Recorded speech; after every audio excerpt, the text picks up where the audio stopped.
Imagine a world where men stepped up and answered God's call to reach their full potential. Imagine a world where men put their faith and trust in God unwaveringly and without qualification. Imagine a world where men lived out God's purpose for them in everything they do. It's Not My Credit to Take explores the awe and wonder of how God shows up in the lives of strong, principled Christian men from all walks of life. Get ready to laugh, to cry, and to be transformed. I'm your host, Dr. Ed Slover, faithful husband, loving father, loyal friend, and unapologetically Christian. Welcome to the It's Not My Credit to Take podcast. Hello, Calvin. How are you today, sir? I'm very good. How are you? I'm great. I'm really excited to have this conversation with you today. My guest is Calvin Cassady. Calvin is a Christian author and trained journalist. He worked as a career educator for 40 years and has served as a youth minister and currently serves on his church vestry. Calvin also had the honor of serving the Seneca Cayuga, a federally recognized Indian tribe, as a tribal leader. He believes that God challenged him to build the kingdom by telling his story and spreading his message of hope to a faith-starved world, using his skills as a journalist to write simplistic words to tell an inspiring story. And Calvin readily accepted the challenge, and what an inspiring story it is. He's been married to his lovely wife, Vicky, for 51 years, and together they have 2 daughters and 4 grandsons. Calvin, welcome to the It's Not My Credit to Take podcast. Thank you very much. I'm excited to be here. I want to dive right into this. I shared with you before we hit record that I'm really excited about the story that you have to share today. You wrote an article on LinkedIn that I came across called I Saw the Light, Guardian Angels. Can you share the details of your story? Okay, in that particular episode, I was telling about what happened when I was a teenager many years ago, and I was involved in a serious automobile crash. This is the kind that was explosive and fiery, and that just set the stage for what's to come. The story began, I guess the mystic part of the story began when it was kind of like we were in and I say we because I was with 2 friends, kind of in a desolate part of the country, and we knew where we'd been and who we'd passed and who was where. But I was laying by the side of the road, feeling the fire out of the kind of like out of the clouds. I mean, not from above, but just kind of like out of a mist.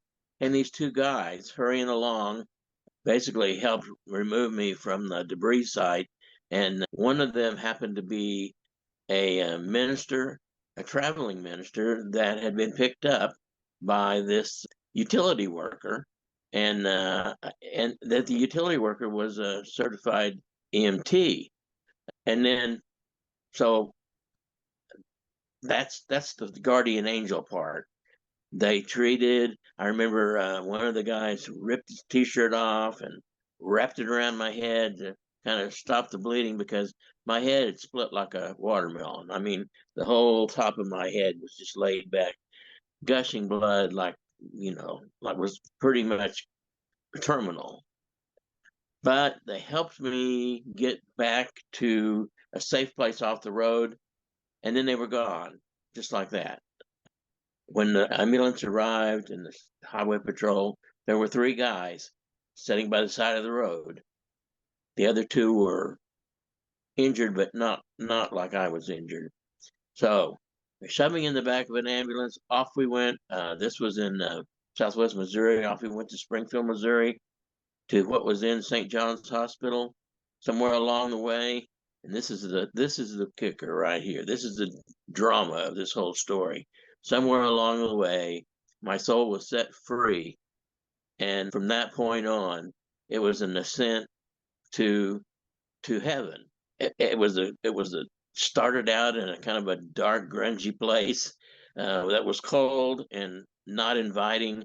And as we moved, and this is my interpretation of the light, as we moved towards heaven, the atmosphere warmed and become pleasant, become inviting, and along the way, I dropped off sin, and the devil finally let go. And from that point on, my soul was not only loose, but it was free. And then heaven's doors opened, and I just had a painting commissioned to show what I saw, and I haven't got it hung yet, but that I mean that really that that helps me because it's been half a century ago that this all happened, and it's nice to refresh my memory. But a buddy of mine took what was in the book and what was, and we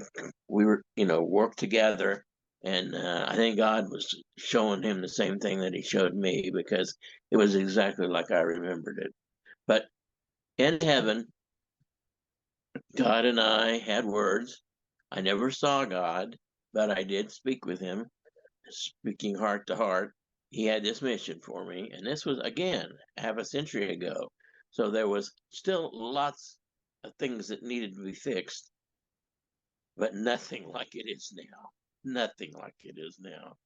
My main goal in life then was to be a elementary school teacher, and the what I learned in those few seconds probably allowed me to be a success at what I was doing. It allowed me to maybe cross that line a little bit in this day and age where you got to keep church and state separated. It allowed me to help young people develop belief systems, and following that, have a trusting relationship not only with their teacher but with their parents, and it just opened so many doors. And that, in a nutshell, is that part of the story. That's the first part of the story in the book, is that. And there's more to it, but I'm not going to share all of it because I want people to read the book. Totally understand that.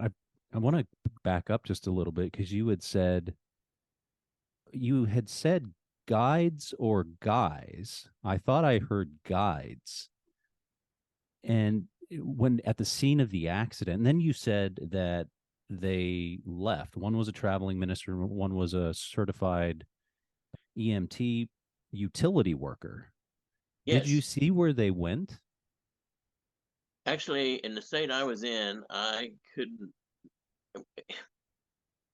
No, they disappeared as quickly as they appeared. We don't even know where they came from. They said they were right behind us when the accident happened, and they literally were on the scene, but they were not right behind us because you looked at, and the driver of the car looked in his rearview mirror and said there was nobody. I mean, there was nobody. And then, of course, like I said, they disappeared or left just as mysteriously as they arrived, and they were definitely, well, like I said, they came out of like a haze, like a almost like a cloaked existence, and they were definitely you knew you knew they were angels, and in retrospect, absolutely, just because of the way their mannerisms, and you know they were actually glowing. I mean, I don't want to say that like glowing, like it was just a mild illumination that immediately gave you hope, and hang in there, don't don't give up. Uh, but at some point on the way to the hospital, God released my soul so that I could make this have this encounter. So you described a little bit what the ascension felt like, where it started out in kind of a dim, grungy, cold place. And then as you started ascending, you felt warmth, you felt sin and Satan fall away from you. And then you referenced the painting that you just had commissioned. In addition Mhm. to what you felt, what did you see? Can you describe that a little bit? I can describe it as, I can put it into words because it's pretty hard to describe. But it was a very pastoral type scenery. It was not like Streets of Gold and stuff like that. It was like a peaceful meadow, mountain, all the things that you would put in a reference to peace. And we were we were alone there, but it was nothing that the painting really doesn't do it justice, because it was kind of like in Technicolor for an old term. I mean, it was bright and maybe a little bit surreal as far as color and tints and stuff. Everything wasn't exactly like you might remember, but it was very inviting, very friendly, and like I said, very warm. And you knew right away. And for sure, the few words that we spoke, the one was, "You believe in me, you may enter the kingdom of heaven." So I was absolutely sure at that point that that's where I was at. The conversation or the dialogue we had with each other it was very it was very quick. I like to I'd like to tell a story that God and I had this bartering project, and I got my way, so I got to come back to Earth. But that's not true at all. No, it's not he typically knew how negotiation with God goes. he knew exactly what he was doing, and I think he almost had to talk me into coming back to Earth, because on the way back I realized how well off I had been. Yeah. Because the back trip was, oh, I mean, it was terrible. I mean, I'll just put it that way. Just like, like in the blink of an eye, you're in this warm, caring environment, and the next thing you know, just like a bullet, you're just headed towards chaos. I mean, on the way back, and when the sin hit you head on, you see racism, you see terrorism, you see gun violence, you see homelessness, children who don't have food, all this stuff. And I was beginning to wonder if it was ever going to stop. But then it did, and ended up in the hospital in the OR with a great big one of those lights they have to do surgery, and people working and soft voices, and it was like, oh my gosh. But my absolute feelings, and over time this has become even stronger, was that heaven's a lot closer, or hell's a lot closer than we realize. I mean, it's the next step. We live in this world of chaos right now, but that's what makes what I encountered so important. And because, you know I'd go to meetings when I was in teacher education, and they would always say, "Oh, don't get too personal, because you can't save everybody." Well, I always didn't believe that, but you got to face it. We just got to face it. You just do what you can do. If you don't have that attitude, you're going to feel like a failure every day. Yeah. Is it fair to say that when you were in heaven, that was a pain-free experience, and then whenever you came back, feeling the sin, and then once you re-entered your physical body, that pain returned by a factor of 10, not 100? I mean, put a number Oh, to it. Is that a fair it came assessment? back, but you got to also realize that I was fairly fairly sedated. Gotcha. I kind of feel like I was, I don't know, I was saved some of the pain, just through the experience. In fact, I don't really realize experiencing pain again until maybe a couple of days later, when I was in the hospital, and I was really focused. I mean, I was really awake, not totally influenced by drugs, and just, you know, and there was pain then, but they were really quick to take it away. I felt very fortunate that I was treated in a Catholic hospital, any kind of a Christian hospital. I'm not trying to get into denominations here, but it was such a nice place to recover and recount what had happened. I mean, because you could talk to the sisters, you could talk to the priests that came around, and the chaplains, and they really, I mean, they get excited. They get excited with me, and I think that had a lot to do with my healing. I think I healed very quickly once I realized what all had happened, and my wife and I became quite close during that time. We weren't even engaged at that time, but she would come to visit me, and that was an hour's drive from where we live.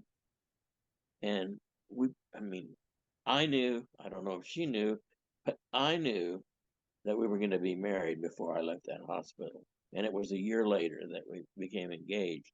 And see, so many things that molded my life happened in, say, 6 weeks, maybe. The time of the accident, the time of recovery, time I got back home. And before long, I was getting ready to student teach. I didn't have any hair because all my hair had been shaved. So a lot of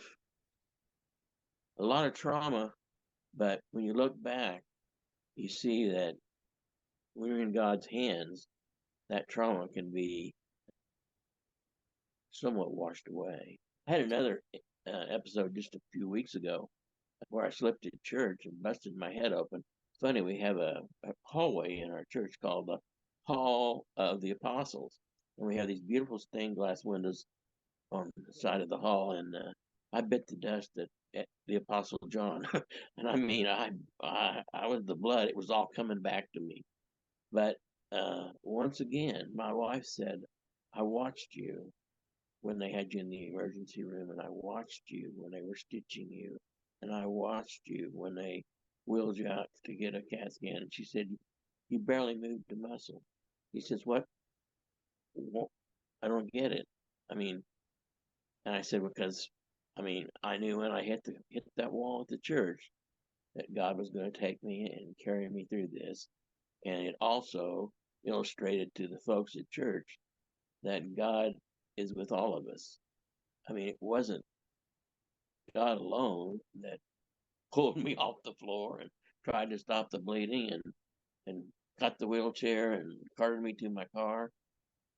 It was real people, just like just like you and me, doing God's will. And I knew when I hit that wall and I saw that blood that, again, I was in God's hands, like we all are every day. But sometimes it takes a jolt to remind us of that. I'm definitely a believer. If you can't, Yeah, there's no doubt you about can it. probably figure that out. There's no doubt about it. And your account of a near death experience is similar to what other people report, whether they have an encounter or open vision of some kind with Jesus, or they do go to heaven. I'm curious about the extent of your head injuries from the original accident, because you said they were severe. Did Well, you? severe in the fact that the doctor said why I basically died was because my blood level dropped below sustainable level. So it wasn't so much a severe head injury as far as concussion, brain damage. It was simply a severe injury in that my head was split open from this ear to this ear, and the scalp just laid back. And we all know how sensitive those little blood vessels are. Sure. So I can't even imagine how hard they had to work just to keep me breathing. Did you suffer any brain damage? Any lasting effects from that injury? The doctor that I had, and this is another thing, the doctors I had were remarkable. I was at a hospital in Springfield, Missouri, but the ER, the neurosurgeon that was on call was from Mayo, and he was an Oriental guy. He thought he was pretty cool. He thought he was a real jokester. But anyway, down the line, and after he took the stitches out, that's what my parents said. Well, is there any brain damage? His response was, "He's no worse off than he was before."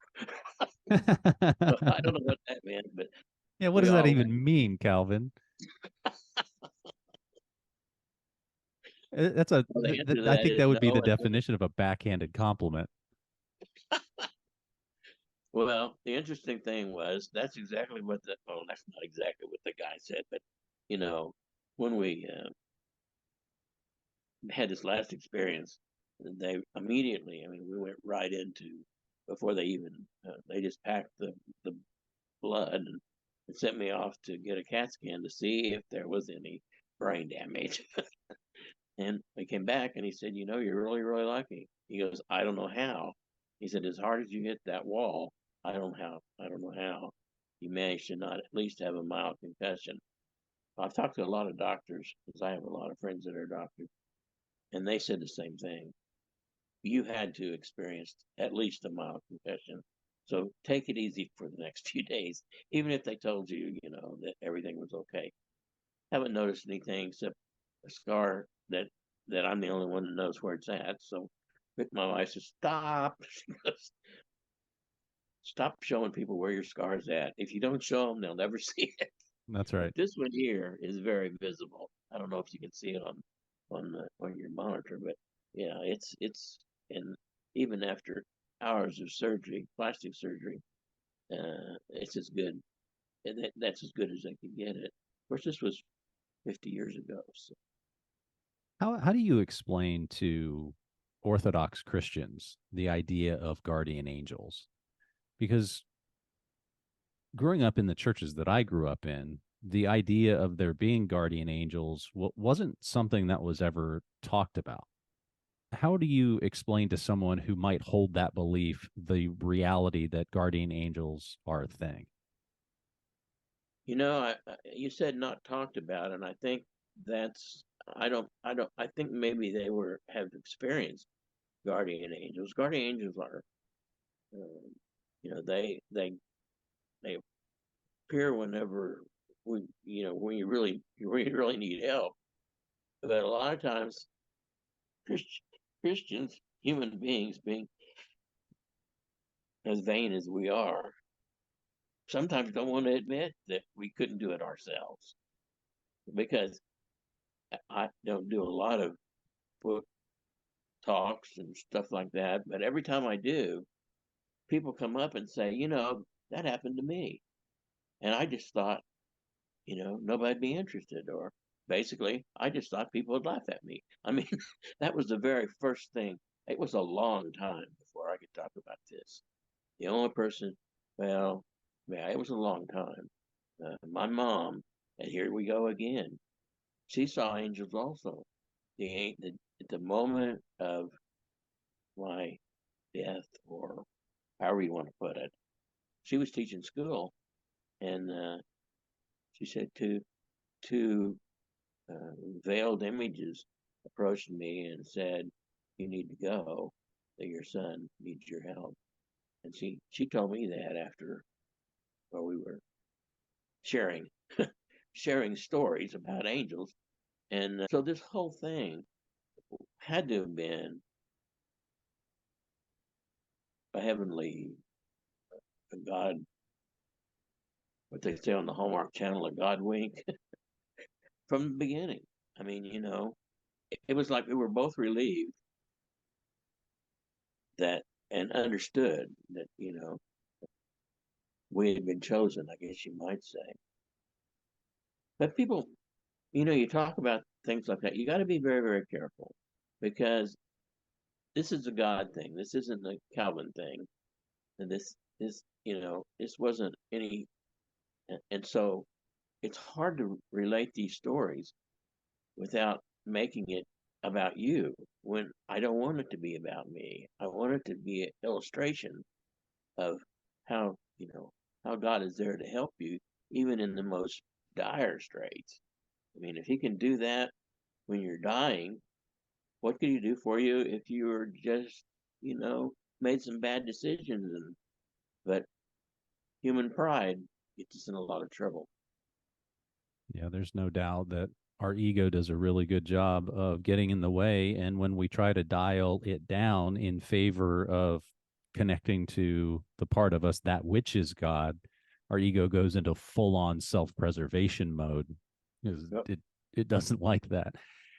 No.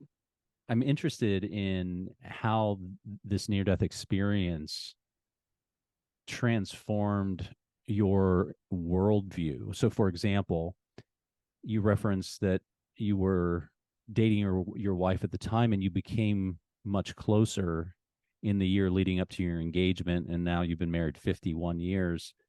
So using that maybe as an example, how did this experience transformed how you looked at her, how you engaged with her, how you communicated with her, how you loved her? That's it right there. Love is what holds it together. Again, I like the word trust. I like the word belief. We trusted each other. We believed in each other. We loved each other, and we knew.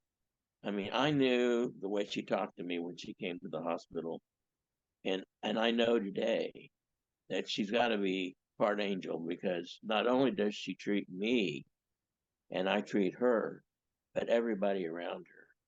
Everybody. I know the other night we had a situation where we were dealing with grandmother and grandfather that had lost their daughter, and they were grandparents. Actually, it was my step grandson's real biological grandparents.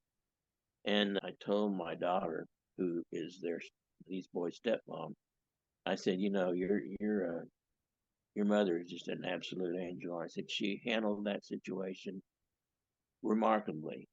And I told her that. She said, "Well, I tried very hard not to bring up things that might reopen their wound after losing their daughter." But she was just remarkable. And you know, people have told us, you know, you were definitely made for each other, because you got to remember we got married in the late or early '70s, and I know when we went back, both of us went back to our class reunions. I'd say a third of the people or on their second wife already. I mean, that was just the way it was. It was just that era, and people are always, you know, after 25 years, they're going, you know, wow, how many people have been married 25 years, and when you're the only one in the crowd, I mean, you thinking, and then you know, and then when you hit that 50 number, you know, you look at each other and go, and people say, well, what's your secret? Well, I don't know. I mean, we've talked about it here. I guess love, trust, and belief, belief in each other, and belief in God. We both lost both of our parents. You know, we try to be good parents. We try to be good grandparents, although that's harder than it sounds. How so? I mean, it's well, when you're a parent, you have control over what you say, but when you're a grandparent, sometimes you have to say what your what your kids think you need to say, and sometimes you don't get it all said.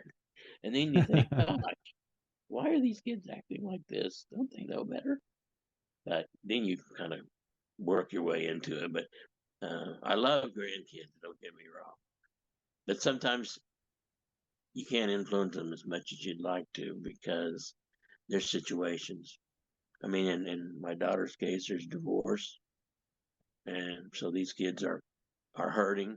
They're going to hurt in some ways for the rest of their life. But, you know, turning that to God will make their hurt a little bit less. On the other end of the spectrum, my other two grandsons are but it was their mother that died of a massive stroke, and these boys are like 16 and 18. So there's another set of young people that need guidance. And when kids get to be over 15, That doesn't mean that they stop believing in God. If they do believe in God, it doesn't mean they stop, and that doesn't mean they stop loving you as mom and dad. But sometimes there's somebody else out there that can that they can talk to, and in the case of my parents, they were both very receptive. I mean, I had two families that you know I practically lived with part of the time because that's how close we all were together. And but they were. It was just like, and consequently, those were the two boys that were in the car accident with me. But in a way, I take my hat off to those parents because they helped raise me. But my parents helped raise them. So how much of that goes on today? I mean, there's a question for you. Yeah. How how influential was the accident and your experience on your two friends' lives that were in the accident with you? Well, that's a strange. There's a strange story there too. There was a there was ambulances stopped at a small hospital and deposited the two boys that weren't hurt as bad. I was critical. In fact, the one of the boys told me they said they sent you on to Springfield and hoped that you made it that far, and they were of the opinion that I didn't. As it turns out, we were in a ward situation at the hospital. There were several patients with me, and they both ended up there before before it was all over. But I know the driver of the car. I mean, he was like he was talking to a ghost. I mean, he was that that taken back. And I remember I sent him an email, well, while I was working on the book, and I told him I said something about forgiveness, and he just I don't know that didn't seem I don't know. But right now he went on. He was an outstanding architect. Lived in Colorado. Was president of the National Architects Association and designed buildings here and across the world. But after a while, he gave that up and went to seminary, and now he's a pastor and an educator at a college, a Christian college in Colorado Springs. So that's how that affected his life. The other young man that was young at the time was an outstanding educator, Joplin, which is where close to where I live. He died of a heart attack about 10 years ago. Very surprised, but I mean, I didn't think he was. I didn't realize he was not that healthy. But they both uh, were. They changed their lives. Let's put it that way. But I remember the first time I saw Stan. We went to Colorado Springs and we were just hanging out. And I said, I'm going to call him. And it's the first time we'd talked since he left the Joplin area. And I told Vicky when I hung up, I said it was like I was talking to a ghost. I mean, it was like, but we did make arrangements to have lunch. But it was just like I don't know. That was another good thing that came out of it all. We were best friends, and then we were kind of drifted away, and then we got to be best friends again. I guess maybe on a different plane. Yeah, it So you had, changed. It changed all of us. yeah, you had referenced when you were coming back, the sin that you felt. And that was 50 plus years ago that this It happened. was. Yes, it And was. the world has changed just a little bit in that Yes. 50 years. And it's probably not a stretch to claim that there's more sin present. If for no other reason, there's more people on the planet. What does your message or the message in your book inform us or teach us about having hope, especially in a faith starved world? Well, I'd like to start by talking about baptism. At least in our church, as part of the baptismal situation, the last thing that the pastor says is he puts a cross on your forehead and says, "You are now marked as God's own forever." Well, you go down the road and then you go through confirmation and, marriage. But people say, well, if you're marked as God's own forever, then why do you have to worry about sin? Well, that's that's a dumb question. But but the way that I've started explaining it is, you may be marked as God's own forever, but you also have choice. God gave you choice, which is you can do what's right or you can do what's wrong. But God is in you, and really and truly, the only way that you are going to not be a part of His family is to just completely renounce Him altogether. And you say, well, you mean these people that some of these crazy people are doing this or may go to heaven? This is another thing that I learned. God's He has control of everything, and I can't say that this horrible person is not going to go to heaven because I don't make that decision. But I do know that when we sin, that's a disconnect. And then, like anything else, the the more times, the more disconnects you have, one starts to outweigh the other. And then, you could become a possession of Satan, and that would be the end of the line. But there's so much, like you said, much more sin. And it used to be, I mean, even when I was teaching school, and that was my main, when I was teaching, that was who God pointed to me towards, was certain individuals, certain young people that were having real trouble. And most of the time, it wasn't just them, it was the family situation. And I like to tell people, and this is the absolute truth, I would sometimes knock on a front door to talk about a child, and I had absolutely no idea what I was going to say when that door opened. I mean, I knew I was there, I knew I needed to be there, but the words that came out of my mouth even shocked me. But when you change a kid's belief system, I wouldn't even want to think about today what kids believe in. I mean, I mean that. You think, well, you believe in God and you believe in your parents and you believe in your teachers and you believe in your pastors and you believe in your boss. But education to me is just, and Christian education too. I just did one of these, you got to take this before you can have any contact with kids, and it tells you all things that, well, first of all, the bishop says, okay, we're a loving blah blah blah communion, we're going to do everything we can. And then you take this 15 course thing that tells you that you can't look at them with any kind of can't give them those secure looks.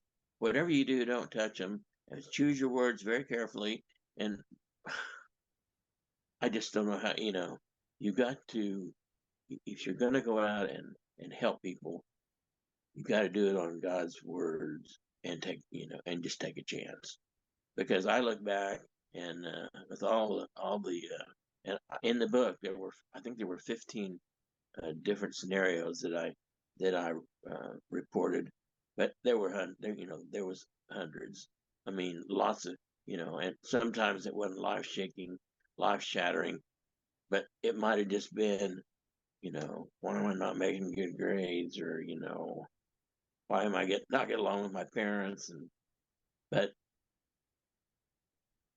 God put those answers in my mouth just before we went on today. I prayed that I could communicate, what's in my heart. A few weeks I get to do a little section in church. They only give me 2 minutes, so I can't do a lot. I have to choose my words very carefully. But all this I mean, I look back and think, what if it hadn't happened? And I wouldn't even want to think about it. I mean, I just wouldn't, I can't fathom what life would be without what I know now. You answered a question that I was going to ask you. Like, if you had to try to anticipate what your life would have been like not having had this experience, what would you have said? Hard to know. Hard to know. I do have a question that popped in as you were describing, going back to your ascension when your soul left your body. You had said sin and Satan both fell away. Are they the same thing? Or Well, did one have one type of feeling more no, I intensely think than the other? sin is an action. It's something, sin is an action. Satan's always there. I mean, whether you're a sinner or not, Satan's always there, you know, grasping at you and trying to squeeze the worst of you out. So once the sin dropped away, he had nothing to feed on, I guess you'd say. And since I've never really been asked that question before, but I mean, sin is what keeps the devil going, and to have it completely removed, then Satan, being if you want to think of him as a person or thing, has nothing to hold on to. He's lost his grip. Yeah. One final question for you, Calvin. Okay.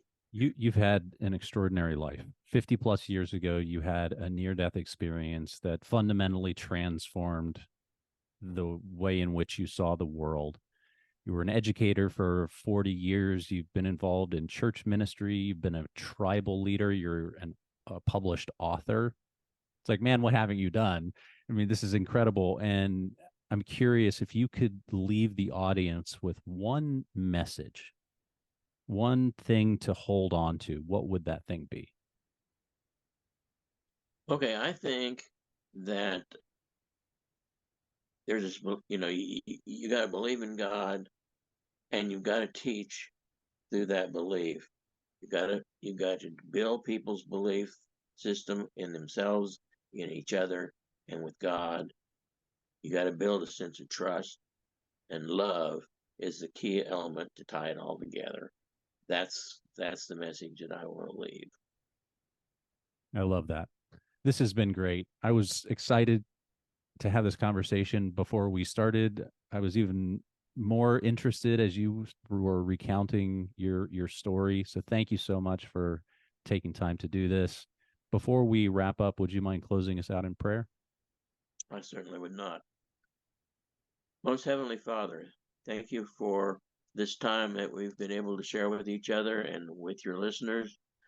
I hope that I could share my experience and that it would be helpful and beneficial to those people out there listening. I hope that you understand that we're all in this together. We're all in. It's the only way we can be. Give the listeners and myself and our host confidence to continue in our ministries, and let us lead people towards the kingdom of God. I ask all this in Jesus' name. Amen. Amen. Calvin, this was great. Thanks again for your time. I really appreciate it. Oh, it's been great. You know what? I've been as excited about this as you have. And then, That's awesome. you sent messages 2 or 3 times, and that just built my excitement that much more. There you go. That sounds great. Take care of yourself, Calvin. God bless. Okay. Thank you. Contact the show at itsnotmycredittotake.com. We'd love to hear from you. God bless.